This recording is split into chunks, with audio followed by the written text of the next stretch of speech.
My pleasure now to introduce our speaker today. I'm going to call him the boss. The Tribune table, either one of them blinked. He runs the newspaper. That's what I say. He runs the newspaper. He has the biggest office. Let me introduce to you Jerry Kern.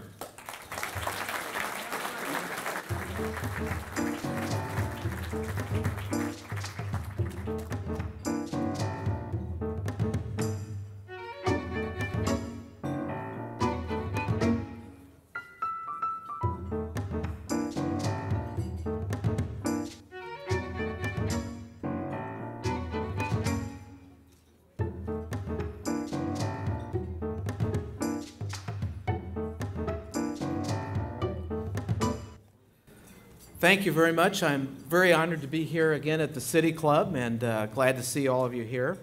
I have a question for you. Who here enjoys holding and reading a printed newspaper? Raise your hands. All right. Sun Times table, I didn't see the hands go up over there. All right, so you're the kind of reader that we're looking for at the Chicago Tribune, and I'm very gratified to see all those hands go up. In the last few days, we've made a major investment in the printed edition of the Chicago Tribune for readers like you, people who care about the news and love the experience of the printed newspaper.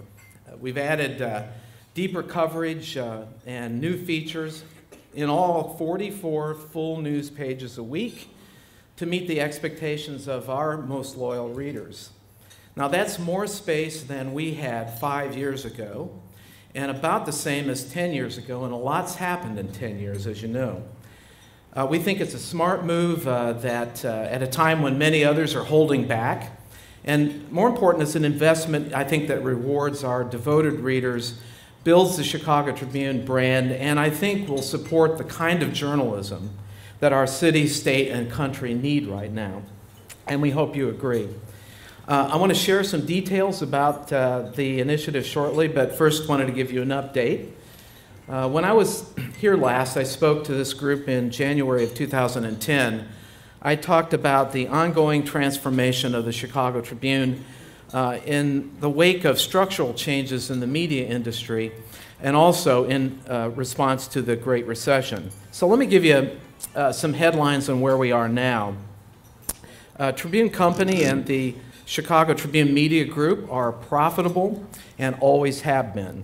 In fact, the Chicago Tribune Media Group, which includes the Tribune, Red Eye, Trib Local, ChicagoTribune.com, OI, Chicago Magazine, and a lot of other digital and print targeted media, is one of the most profitable major market media companies in the United States. Our newsroom staff has grown significantly since April 2009, and we're one of the few news organizations in the country that can say that. Ours is the largest news staff in the Midwest, one of the largest in the country, and we are continually reshaping it, I think, to make sure that we have the right skills to meet the challenges of the digital age. We've launched new printed products, new print publications, new websites, new targeted media during this recession. We've expanded our investigative reporting, and I think it's second to none in this state. And that reporting, I think, is driving fundamental change and reform in Illinois. Now, we're still in Chapter 11, precipitated in 2008 by a leveraged buyout that did not succeed. When it's over, we will emerge as a financially strong company, well prepared for the future, but that's not going to stop us from moving forward now. About 3 weeks ago, the Federal Communications Commission released a report on the status of the nation's news gathering capability. Maybe some of you saw that. It's a 475-page study called The Information Needs of Communities in the Broadband Age. In it, the FCC said that there is a shortage of local, professional accountability reporting, and that could lead to, quote, more government waste, more local corruption, and less effective schools and other problems. The report cites that More than 13,000 newsroom jobs have been lost in the last 4 years. And for those of us that work in this industry every day, of course, this is not surprising. But these trends explain why we at the Chicago Tribune are so focused so clearly on being the premier source of news and information for and about Chicago, with aggressive local investigative reporting at its backbone. We made that commitment 3 years ago during a very dark time for us, and we've held to it. Because of those decisions, I think we are making progress against the headwinds that are described in the MCC report. We're committed to seeing the world through the eyes of our readers and capturing what it means to live, work, and play in the Chicago region. And people expect us to hold our leaders and institutions to a standard of competence and honesty that the citizens of this region demand. That's our mission. And we began to forge that mission on a December day in 2008 when two stories shared the front page, and I've talked about that in the past. Those two stories were Tribune's bankruptcy filing and an exclusive that Rod Blagojevich was under federal investigation for attempting to sell the U.S. Senate seat vacated by President Barack Obama. We vowed then to overcome our economic problems so that the most important kind of public service journalism lives on. Now, we're not finished yet, and there's no one in the media industry that can claim to be out of the woods, and we certainly aren't yet, but we're making progress. So I want to tell you a little bit about some of that progress. June 15th was a very exciting day for us, and I think it marked another milestone in our history. We expanded the Tribune and strengthened it for our core constituency, those who are committed newspaper readers who have chosen this as their medium and their primary encounter with us each day. Now, let me underscore that our news mission remains the same, but we've added depth and dimension and range to our news report after listening to our readers. It's a lot like opening up new rooms in a big house. We're expanding Chicago area news and investigative reporting, building on that core Tribune strength I talked about. Now, over the last 3 years, you no doubt have come to recognize Tribune Watchdog as a label on our investigative stories. Since the launch, you've seen reports on how out-of-date power plants are wreaking environmental havoc on the Great Lakes, how some Midwestern universities are failing to deal with campus sexual assault, and how vaccination rates at many of the schools that our children attend are falling below federal standards. You'll see many, many more of these kinds of stories in the days ahead. Our business section now delves deeper into the Chicago economy and the people who drive it. We've hired more reporters and more editors, and we've launched new features and columns that tell what is happening in the Chicago business world, from the executive suite to the next cubicle over. Phil Rosenthal is now taking on a new role as our lead business columnist alongside Melissa Harris, Gail Marks Jarvis, John Yates, Rex Hupke, and others. We've also broadened our national and world report with more news and analysis from Tribune correspondents, our extensive Washington bureau, and many other sources. You'll find in-depth focus pieces every day on important stories and underlying trends from around the world, from Afghanistan to China to Mexico and many other places. And I'd like to, as you read the paper going forward, look especially for reports from our White House correspondent, Christy Parsons, who's the only correspondent in the country who's covered Barack Obama every step of the way from his days as a state legislator. Likewise, there's Catherine Skiba, who just returned from a trip to Africa with the First Lady, and she covers Illinois' power brokers in Washington on a day-by-day basis. We've increased arts and entertainment coverage and news features from Chicago and around the entertainment world, and the live section is now called A&E. It showcases the unique voices of our arts critics and columnists like Chris Jones, Michael Phillips, Howard Reich, John Von Ryan, and Julia Keller.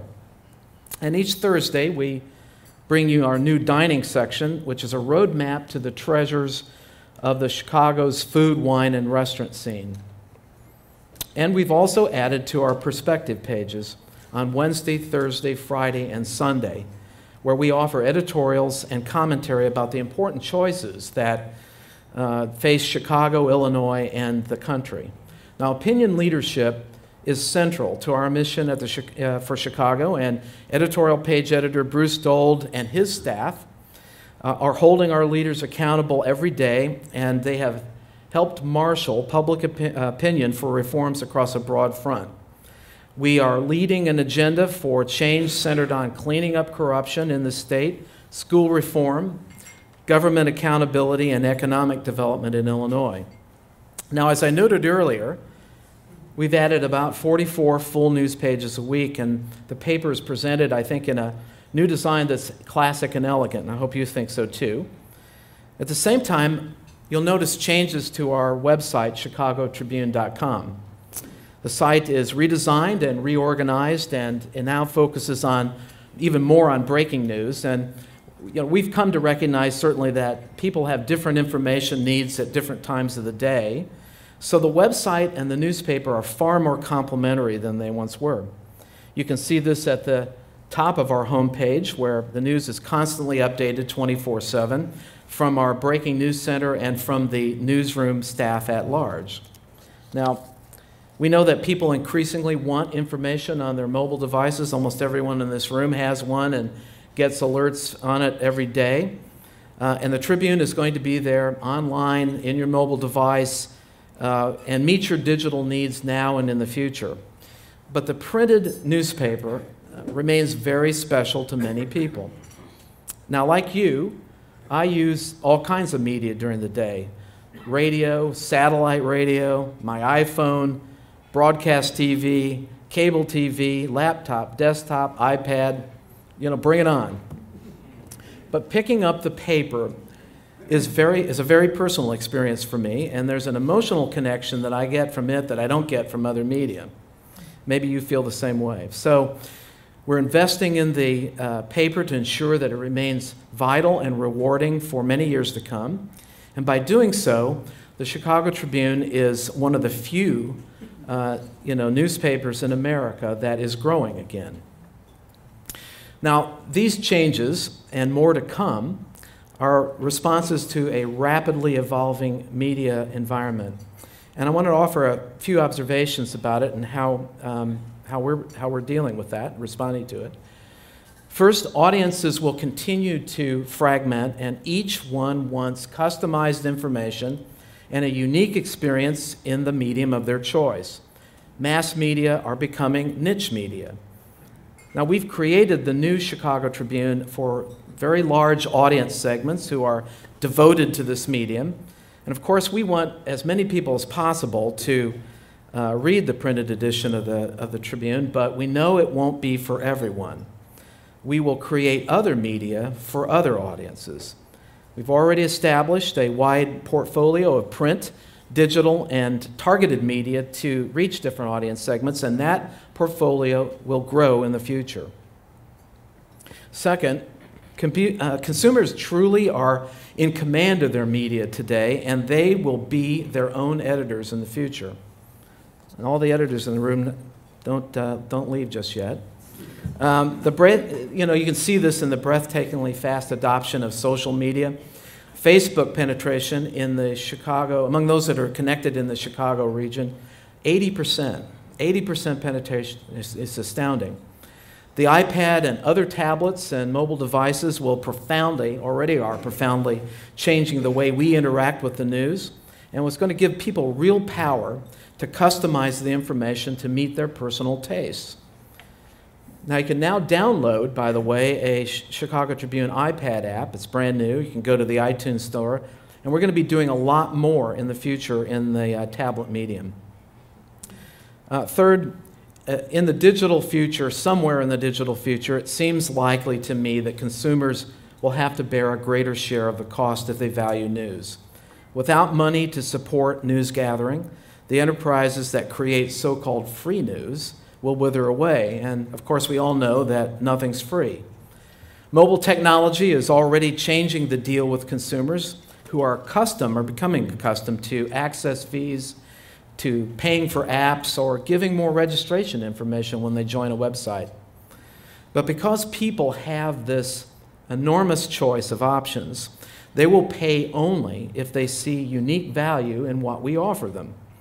So, therefore, we've got to make a choice. What will we be truly great at in order to get noticed by those consumers and make their cut, because they're the ones in control? So this is a world of atomized content and audiences splintered down to the individual. And you got to wonder, well, can journalism survive in that kind of world? Well, I think the answer is yes, and our strength lies in our public service role. You know, we all live in real physical places and neighborhoods with parks and schools and streets and populated with real people. And while we can increasingly dwell in private realms enabled by technology, we still live in a public sphere that is larger than our Facebook friends list. We share common ground and common values, although at times they're very difficult to see. But these are the threads that connect us into a nation. And newspapers, whether they're printed or digital, must defend that common ground and the values shaped by our democratic heritage. And these include honesty and competency and accountability in government, freedom of choice and access to opportunity, personal responsibility, justice before the law, and fair play. It means that we must be trustworthy and courageous in an age when misinformation and outright lies masquerade as the truth and are promulgated around the world at lightning speed. News organizations like the Chicago Tribune can make sure that that playing field is even and that the game is not fixed. Therefore, we must be champions for the community, especially through investigative reporting, which I've mentioned. The need for accountability reporting has never been greater. Just look at the well-documented problems that our city, state, and country face. Just look at the verdict rendered Monday in the Blagojevich corruption trial. Investigative reporting is both a journalistic stronghold and a business strategy too, I think. We must be leaders and not just observers. That means using opinion leadership to advocate for reforms that serve the broadest interests of the community. Now, if we're to defend the common ground, we cannot just be passive observers that exist outside the action. We have to be in the middle of things. Now, I'm not saying that we should engage in partisan politics or cause citizens to question the motives of our reporting, and not at all. But there are many values and expectations commonly held by citizens that are not being met satisfactorily by our society.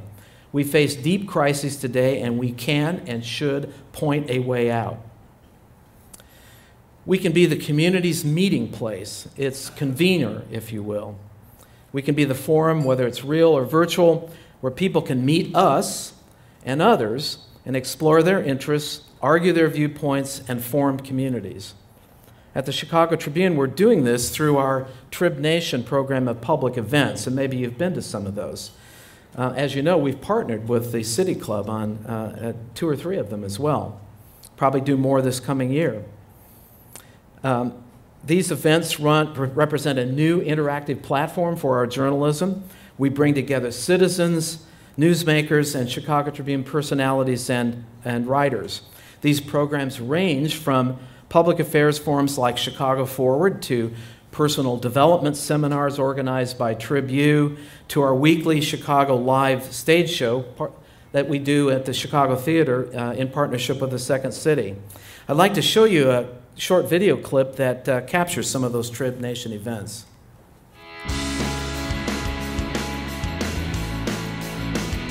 And the CEO's job is not to, quote unquote, lift their morale, but to engage them in the process so they at least felt, which they haven't to date, their voices are heard. In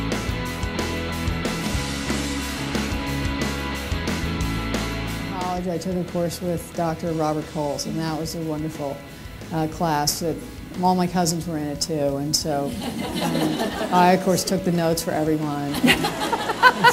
And then the boys would, you know, show up like the day before the exam.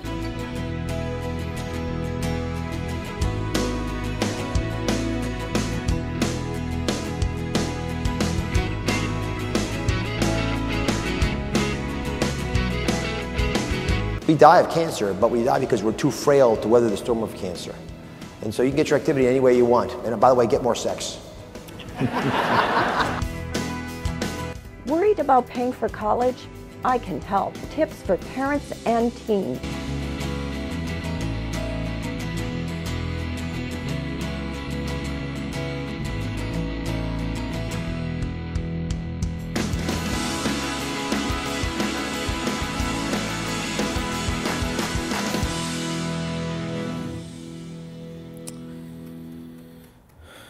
So in a way, being the convener of events like this helps establish a new identity, which is apart from the medium itself. It says that we're not just a newspaper or a website or an app. We're something more. So there's no doubt that technology is revolutionizing the information marketplace. We see it every day, but let's not mistake technology as the end to be served by our work. In fact, it's just the means. People haven't changed all that much over the years, and our needs are largely the same. We seek community. We need information that keeps us safe and helps us improve our lives. We need advocates who will stand up to the abuses of power and ensure that justice is served. We want to laugh and share experiences with family and friends, and we hunger for storytelling that reveals meaning in our lives and the experiences that we share. That's what newspapers give us and always have. And I think the changes that we've made to the Chicago Tribune embody those values, and I hope you see them as well. I'd like to, just take one moment here and say that I'm enormously proud of my colleagues at the Chicago Tribune who have faced tremendous uncertainty and hardship with great personal courage and integrity in order to preserve an institution that's so important to our future. They stood and fought, and I think they're succeeding. And I'd like to take a moment and ask my friends to stand and be recognized. All right, guys.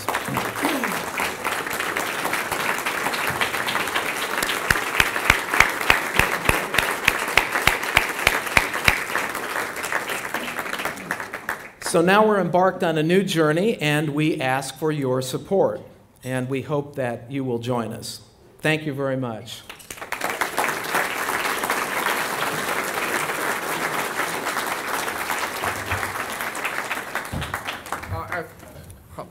Question time. Tribune and Sun-Times personnel are not allowed. No cheap shots or, easy shots. Joe Thornton, American Medical Association. Where are you, Joe? Stand up. Right in front. Don't stand up. You never know who's wired. How did you use customer insight, research to shape new features and this commitment to print? Well, we're always listening to readers in a lot of different ways. Everything from emails and telephone calls to research that we do. We have kind of standing groups that we listen to as well. And so Kathleen O'Hara, our VP for Marketing, who's here today, worked very closely with us so that we keep our finger on the pulse of what readers are saying and want from us. The thing I've always found in all the years that I've been doing this work and listening to readers and research is that they want the same things that we journalists want. And in some cases they may want more of it or presented in a slightly different way, but it's very gratifying that when you find readers, they come together and are unified in the newspaper itself. Harry? All right. The softballs are over. Okay. Are you ready? I'm braced. Okay, McCormick, you may be needed up here. Here we go. Charlie Mangini, where are you sitting, Charlie? All right, now, I don't know who this is written about. Honestly, I have no idea. How do you justify sarcasm and name-calling in your columnist opinion columns? I can't. I would say one person's sarcasm is another person's humor, right? And we try to make the paper interesting, challenging, fun, mix it up. there's a place for that in the paper. You know what? Every day you pick up the newspaper and you read articles. Everybody's got an opinion about everything, and some people like what they see and others don't, but on balance, and if you look at it over a long period of time, chances are you'll find there more the like than you dislike. Okay, you got by that one. All right. Pace picks up. Ken Griffith, where are you, Ken? Always good to count on you for this one. All right. Wolf Point Strategies, the home of course, Billy Caldwell and Mr. Bobine back in the 1830s. What is the profit motive? This is good stuff. What is the profit motive justification for staying with the lowest Willie social agenda, given the current Illinois election results favoring smaller government and capitalism? How's that, Bruce? Not bad. I don't know how to answer that question. I guess I would say there's no justification. How's that?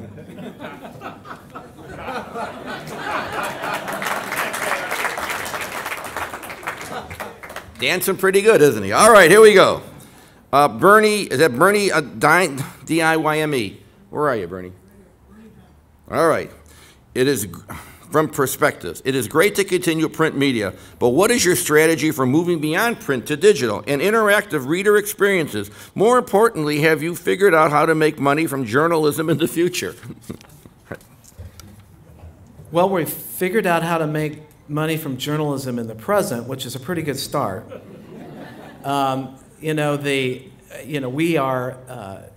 We have the largest audience in the history of the Chicago Tribune right now. When you combine print and digital and all the digital forms that we've got, it's never been bigger, and we are profitable. And we're all going through a very difficult economic time because. We are. The economy is down. It hasn't recovered yet. And so every business in this country is trying to figure out how to, what's the next play in the book. We're working very hard on it. I think the fact that we have stayed profitable all through this very difficult period, I think bodes well. And as I mentioned before, we have lots of plans that we're developing now. Expect us to be, every time there's a new digital medium, we're going to be there. The tablet is the next frontier, and we expect to be, that's going to be a rich opportunity for us as well. Two more questions. From Joyce Saxon, Board of Governors. It's a rather simple, direct question. How do you replace lost ad revenue? That's a good question, and it's a problem for everyone in the media business right now. The traditional advertising resources have gone away. They've changed. That is not the same rich vein that it used to be. But I think that we're going to replace it in other ways, such as I've said to you in the speech that in the future, I think consumers are probably going to have to pay more of the freight.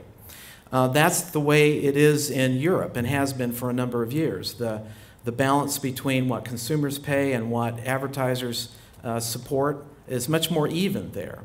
So I think that's one way. I think another way is, targeted media to very specific audiences where we can zero in on people with particular interests and then deliver ROI to advertisers. So all that is in a state of change right now, but we believe that we have, I think the answer lies in audience segmentation and channel diversification to reach those audiences. And I think we, of all the major market media companies, have made great progress in that sort of portfolio development. We've had some late returns, so the River Awards are coming in. So sorry, Tom. Old, they don't know what it means. From Doris Davenport. Doris, where are you there? The presentation seemed directed to one particular population. It lacked the diversity of the city even in the pictures. Why would communities of color buy the Tribune? Is this a valuable audience? Of course it is, and we aren't singling out one group over another.